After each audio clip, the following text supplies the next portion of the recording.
J'aimerais vous parler de quelque chose qui me tient à cœur. Je voyageais dans le monde entier, mes enfants. J'ai été au Mexique, aux États-Unis, j'ai été au Brésil, j'ai été au Pérou, en Colombie, j'ai fait presque toute l'Amérique latine.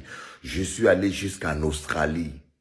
J'ai constaté que partout où il y a mélange, mixité des races, partout où il y a toutes les races, c'est toujours nous, les Afros, qui sont en bas de l'échelle sociale. Les plus pauvres, c'est toujours nous, les Afros. Même ici en Guadeloupe, si vous voyez, il y a des Indiens, il y a des Libanais, il y a des Arabes, il y a des Blancs, mais les plus pauvres en Guadeloupe, c'est les Afros.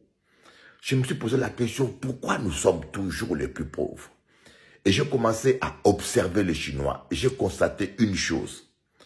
Les Chinois peuvent venir au Congo. Les Chinois peuvent venir en Zambie. Les Chinois peuvent aller partout. Sans argent, au bout de 1 an et 2 ans, tu le trouves riche et parfois plus riche même que nous les Afros. Pourquoi? Parce que d'abord, les Chinois travaillent en famille. La première chose, un Chinois, quand il travaille, tu verras dans son business, il embauche son fils, il embauche son cousin, il s'associe et il travaille en famille. Mais chez nous les Afros, lorsque tu commences une affaire, tu mets tonton dedans, tu mets cousin dedans, c'est la faillite assurée, c'est des problèmes assurés et tu n'avanceras pas. Donc nous ne sommes pas solidaires.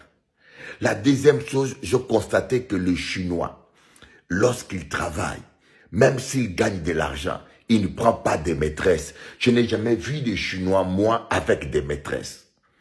Mais nous, les Afros, le problème, c'est notre sexualité incontrôlable.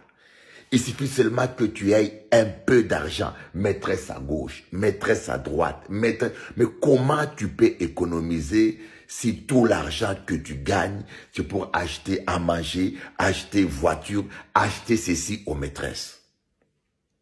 Troisièmement, vous allez constater un Chinois ne combat pas un Chinois. Les Chinois sont solidaires, ils se prêtent l'argent, ils se cotisent entre eux. La plupart ne vont pas prêter l'argent dans les banques, ils sont solidaires. Mais nous les Afros, on n'est pas solidaires. Quand vous allez même dans un pays étranger, un Afro combat un Afro. On se combat entre nous. Voilà pourquoi j'aimerais vous dire, aimons-nous les uns les autres, soyons solidaires. Changeons de mentalité, sinon nous allons tous finir pauvres sur terre. Que Dieu vous bénisse.